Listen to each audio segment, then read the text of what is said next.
퓨얼 다일루션을 보는 거는 어떤 사람 색깔로 본다 그러는데 전혀 볼 수가 없어요. 더 묽어져, 더 깨끗해 보여. 우리한테 맡겨갖고 테스트하는 게 가장 좋지만 엔진 오일 점검 스틱 있죠, 그거를 빼셔서.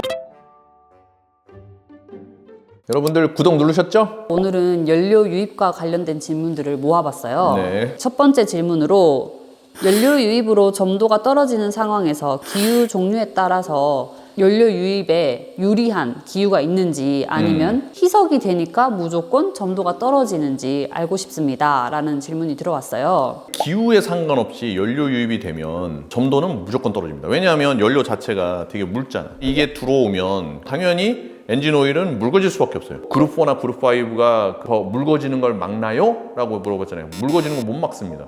하지만 열산화가 되거나 전단이 추가적으로 가해져서 묽어지잖아요. 그런 거에 대해서는 차이가 있다라고 말씀드릴 수가 있을 것 같아요. 묽어지면은 당연히 거기에 발생하는 문제들이 생기죠. 그러면 이제 엔진의 부품이나 유막이 관련된 베어링 쪽이나 일레스토 하이드로 다이내믹 이런 쪽, 탑펫이나 이런 데 이제 마모가 또 생기겠죠. 희석이 생기니까 엔진 오일에 들어가 있는 첨가제들의 역할이 전부 다 떨어진단 말이에요.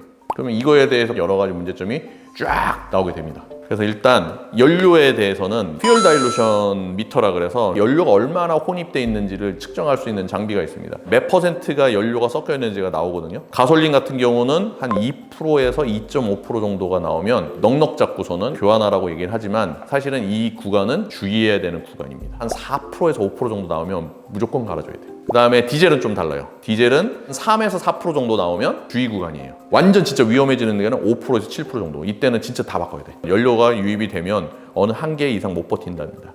그런 시점이 있습니다. 내가 그룹 4, 5를 썼을 때 다른 것들이 잘 버티고 남아있을지는 모르겠지만 프라이브 필름의 첨가제의 영향이랑 완전 다르기 때문에 묽어지는 거에 대해서 유막이 얇아지는 거는 버텨내는 게 없어요. 근데 그게 아니라면, 그 한계 아니라면 더 오래 견딜 수 있어요. 그렇다고 2배, 3배 이게 아니고 운전의 성향에 따라 또 달라지겠지. 엔진 오일 개발할 때 산화 안정성 테스트라는 게 있어요. 엔진 오일은 팁아웃라는 테스트가 있어요. 그래서 틴필름처럼 얇은 그런 금속 촉매, 구리랑 아이언, 납이 들어있는 메탈 촉매가 있어요. 그거를 컵에다 넣습니다. 여기에 연료를 넣고 물 넣고 산소를 넣고 돌려요. 그래서 산소가 사라지는 거야. 산화 안정성, 즉 산소가 천천히 고갈되면 오래 가는 거거든요. 그러면 산화 안정성이 좋다는 얘기예요. 퓨얼 다일루션이 생기면 점도 떨어지는 건 맞다고 얘기했지만 이렇게 테스트하면 기후마다의 산화되는 정도나 변질되는 정도가 차이가 있다는 얘기입니다. 그러면 그거에 대해서 변화는 있는 거야.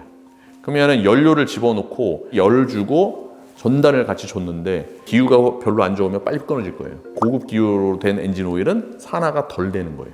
연료의 영향을 덜 받는다, 더 견딘다라고 얘기할 수가 있겠죠. GDI 차량인데 엔진 특성상 연료 유입이 걱정돼서 킥스파워를 5,000km마다 교체하고 있습니다. 근데 네. 교체가 번거로워서 메탈루센을 넣고 10,000km까지 탈 수 있는지 아니면 기존 오일에다 S1을 넣어서 5,000km보다 더 탈 수 있게 만들 수 있는지가 궁금합니다. 퍼센티지 정도에 나오면 이건 교환해줘야 된다는데 그것도 모르는 거잖아.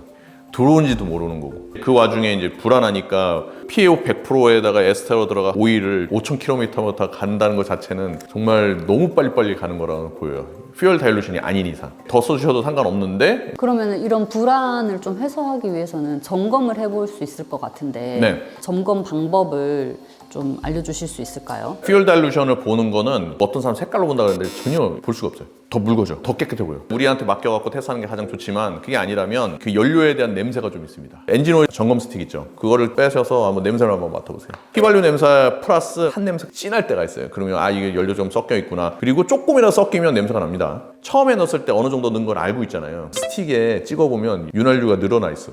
이거는 확실한 겁니다. 또 이게 묽어지니까 필링이 달라집니다. 마모가 되는 게 뭐 금속이 갈리든지 진동이 더 생기든지 막 그런 것들이 느껴질 수가 있어요. 그런 거를 복합적으로 보시면 될 것 같아요. 그리고 이분이 기존에 쓰고 있던 킥스파워에 S1을 넣으면 5,000보다 더 탈 수 있을까요? 라고 물어보셨어요. 일단은 답변으로 말하자면 5,000보다 어느 정도를 원하는지 모르겠어. 퓨얼 다일루션이 교환하는 시점, 위험한 시점까지 간다면 이거는 뭐 S1을 넣나 마나 무조건 교환해야 되니까 상관이 없고, 시내 주행이니까 가혹 조건은 맞긴 하지만 엄청나게 보는 게 아니라서 퓨얼 다일루션이 없다면 5,000 이상 훨씬 뛰어도 될 것 같고 S1을 넣으면 조금 더 뛰어도 상관없을 것 같아요. 근데 S1 자체는 첨가제입니다. 마찰 마모를 줄이기 위해서 넣은 거지 수명을 증가시키거나 이러려고 넣은 거는 아니에요. 그거를 넣고서 2배를 띄워야지 이건 아닙니다. 그리고 디젤 차량에서 엔진오일 점도가 떨어지는 가장 큰 이유는 연료 혼입입니다. DPF 달린 모든 디젤 차량들은 발생하게 되어 있고 시간이 갈수록 유입된 경유로 인해 엔진오일 증가와 점도 저하가 발생합니다.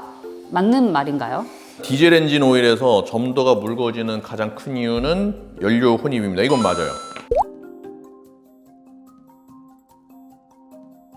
DPF 달린 모든 디젤 차량은 발생하게 되어 있고 그래서 이게 달려있다 그래서 연료 유입이 된다 안 된다 이거는 틀린 얘기입니다. 없어도 생깁니다. 근데 이건 있습니다. 진짜 드문 일이긴 해요. DPF가 여러 가지 방식이 있는데 분진이 거기 쌓이는 거예요. 이제 센서가 발휘를 해서 이거를 그냥 태우는 애들도 있고 여기다 연료를 또 뿜어요. DPF에다 연료를 뿜어서 연소되는 걸 또 그냥 태워요. 진짜 이거는 압력 차이 때문에 역류를 하기가 쉬운 거 아니거든요. 거의 없는데 만약에 여기서 인젝터가 막히던지 아니면 DPF 자체가 꽉 막혔어.